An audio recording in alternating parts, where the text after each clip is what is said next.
Assemblyman Jeandron proposed that local law enforcement should act or aid immigration officials. What is your take on this issue?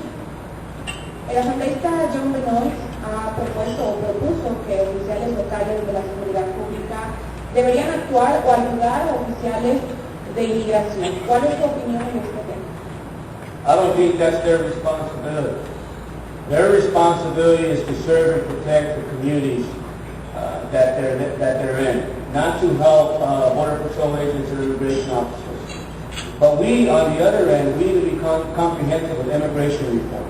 We need to ensure that we secure our borders, and we need to ensure that our Border Patrol agents and immigration officers have the resources and the technology they need in order to get the job done. That's why it's done on this. Thank you very much. The difficulty we have is that we have, I believe, 6 million illegal workers in California, and we don't have the resources of law enforcement to go out and enforce the Border Patrol's responsibility. We simply don't have the resources. We need to concentrate on drunk drivers. We need to go after the prowlers in the backyard and stop them. We don't have the resources to go and do immigration work. On the other hand, if Border Patrol needs our assistance and they call for a backup and they're in the city, then law enforcement has to come in there and help.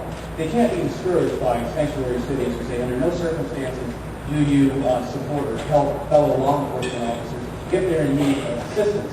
My opponent supports sanctuary cities. And what I believe is that we've got to have law enforcement's got to be able to avoid the political consequences of sanctuary cities, to go in and help one another if a Border Patrol officer needs assistance. But we don't have the resources to deal with this, and we do need some comprehensive reform on the federal level. And we need to be caring and compassionate, because we're not going to be able to just take everybody back. We need to be reasonable. We need to have a caring, compassionate way to deal with those that are here now, and again, not scapegoat. Thank you very much.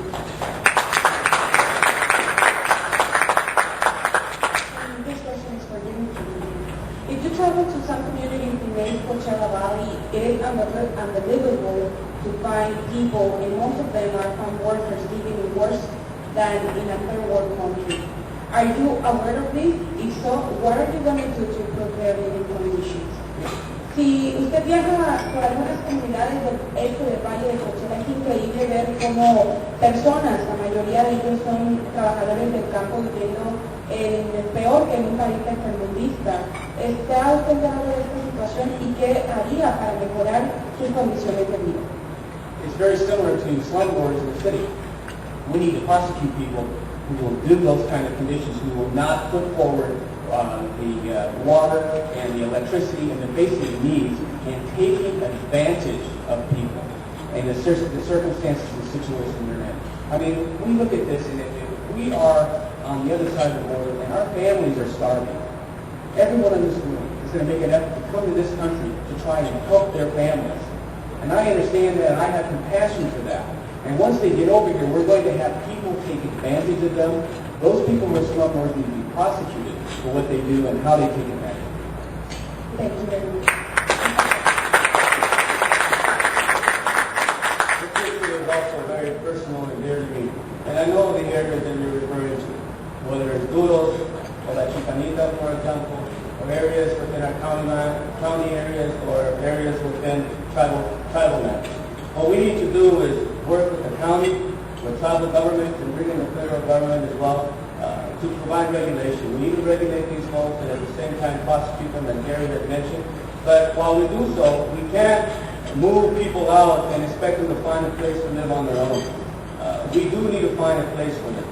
There's many people who work hard every single day as farm workers to provide the food that we eat, that we're having today, for example. And so it's important that we take care of our farm workers, because farm workers for many years have been suffering in silence. We need to work hard to ensure that our farm workers are taken care of by regulating these type of folks. These are slumlords, and there's many of them here in the East Coachella Valley as well as in Imperial County. There's a struggle out there as well that I know that a few folks here are fighting out through the Institute of Social and Economic Justice, ensuring that those farm workers are taken care of. So that's my response to that. Thank you.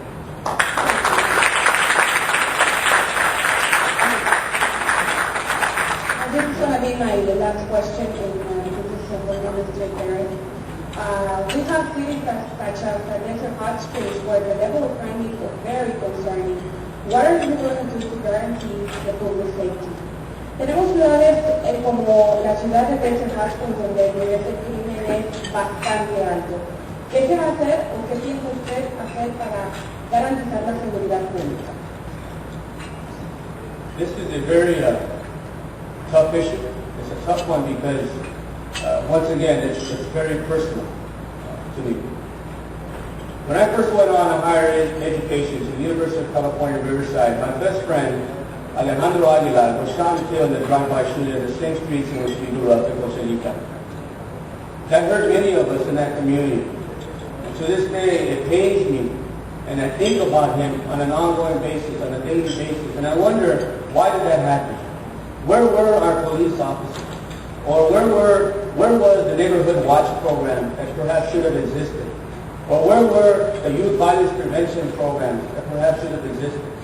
One of the measures that I want to implement, for example, throughout the 8th and 7th district, and perhaps throughout the state of California, is to ensure that we do have resources allocated for youth violence prevention programs.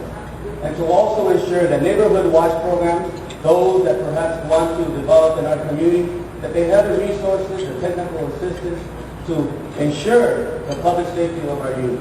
For me, that is the most important, one of the most important issues. I've dedicated my life to at-risk youth.